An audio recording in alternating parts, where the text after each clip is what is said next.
Good morning on this Thanksgiving Day. It is Nico'S in Paris for the Nffl Week 12 presser. Came out with a win. It was nice. Still got a little bit of life compared to some of the other peeps down there at the bottom, so that's always good to see. Thought we would kind of start this run a little bit closer to the 8-week mark instead of the 10-11 week mark, but I'm still making a run. We're 5-7 right now. Jesse's 6-6, so we're just game and a half, 2 games. If we can win out, then that's pretty solid for us. We got a big matchup this week. Honestly, this is the one I'm scared about. But hey, next week we got buys and stuff too, so it is it's not given by any means to us. We fought a pretty hard road to even be in this position this year. So with 2 of those weeks combined to be a loss of 0.98 of a point. So less than 1 point between 2 games. So we could easily be 7-5 right now. And be well upon our way into the playoffs there. So with a decent spot seating. But whatever, shit happens. It could be good, it could be bad, and we caught a lot of bad this year. But getting into it, we've got Smirnoff berry lemon shot that I got from Halloween for winning the best costume, so suck it. But outside of that, getting into the players, Baker 18.86, which is great. Tua is showing up and showing out at 28.48 this past week, which was amazing.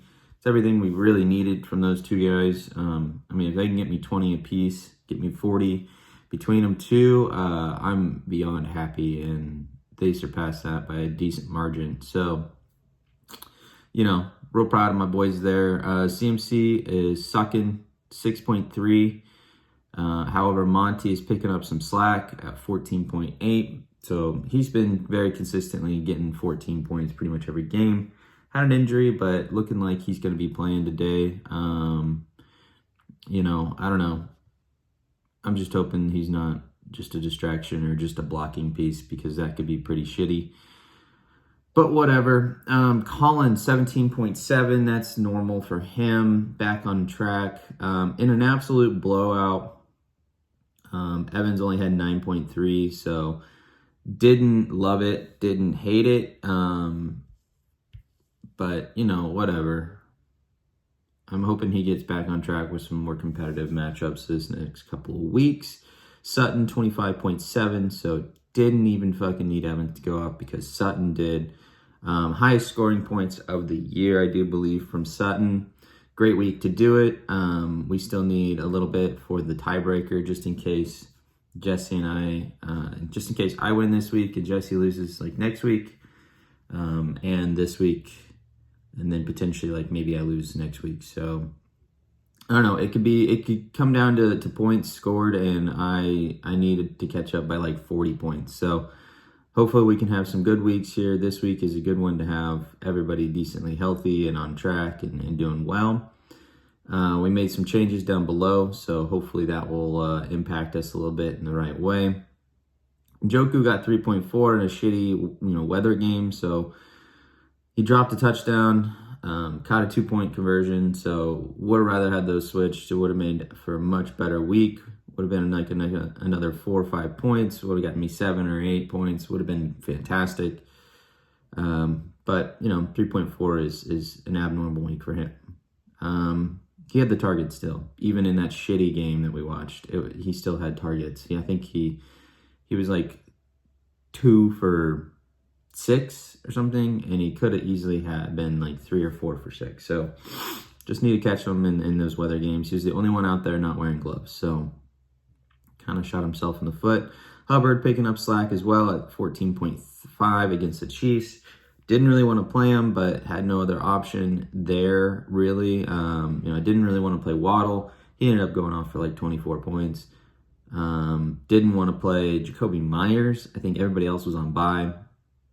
and Jacoby Myers got like 17.8 points or something. So bad manager decisions all the way around. However, we got the job done, so it didn't bite us in the ass. We beat our opponent by a decent margin. Rams, the reason why the shot was introduced earlier is because the Rams got -4. So I would have had 54.84 if I would have just taken out for just my defense out of the game before they played. So don't like that. Wish we could have gotten another, 7 to 12 points out of a defense. Instead, we got a -4. So just really not what we wanted to see. Siebert finally came back off of IR, just adding to that tally of people who are just terrible and getting hurt and on IR and all this bullshit. Actually, I don't think he came off IR. I think he was just out, but he is out now on IR. So after that performance, missing 2 extra points, making all your field goals, such as a weird way to go about it. He ended up with 5. Could have had 8 or 9, I think it was. But, whatever. Dixon had 11, so exactly where we need him to be. And it kind of frees up some spots because week 14 is going to be a big bye week for me. That and week 11 were pretty big ones. And Dixon and Siebert, I do believe, have the same bye week in week 14. Same with Collins and somebody else, Sutton. So we're going to be pretty low on some people playing Jackson this next coming week. But we got the job done here this past week. This week we need to do the same and then keep it rolling. Getting into Parker's. Hurts had 15.06, Stafford 19.2, Jones 18.4, Stevenson 3.3. That was the big one for me, at least. Good reason why I was winning for a good majority of the time there. Bateman 11.3, Jennings 6.5. Another one could have popped off for 25 easy, but they didn't. JSN 16.9, 16.7, something like that. I actually wanted to trade for him, but I didn't pull the trigger. I was going to trade him Sutton, so, both scored really well. However, I'm thinking I'm liking the no trade there.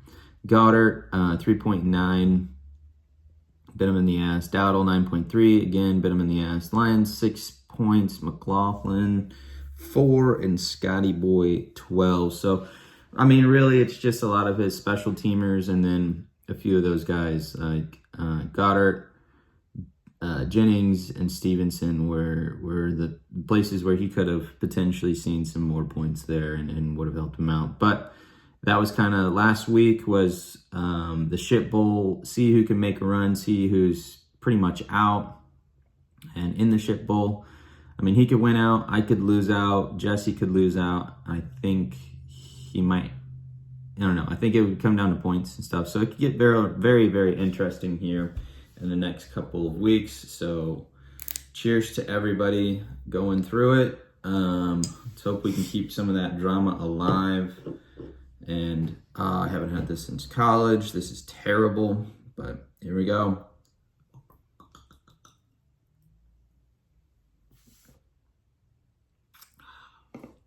So sweet. Oh, it tastes like syrup.